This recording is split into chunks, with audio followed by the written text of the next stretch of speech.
আসসালামু আলাইকুম। আমি রাজু চৌধুরী লক্ষ্মীপুর থেকে বলছি, লক্ষ্মীপুর বন্যা কবলিত এলাকা।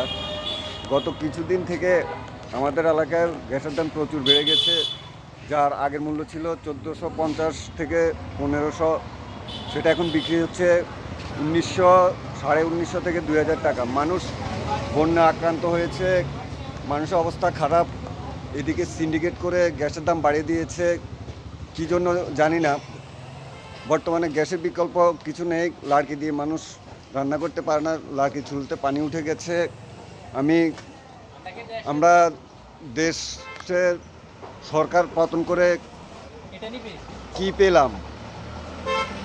আমার লক্ষ্মীপুরের মানুষ ওরা বলতেছে যে বর্তমান অন্তর্বর্তীকালীন সরকারের জ্বালানি উপদেষ্টার দৃষ্টি আকর্ষণ করতেছে ওরা সবাই। আমাদের অভিযোগটা আপনারা একটু যাচাই বাছাই করে দেখুন। ধন্যবাদ সবাইকে।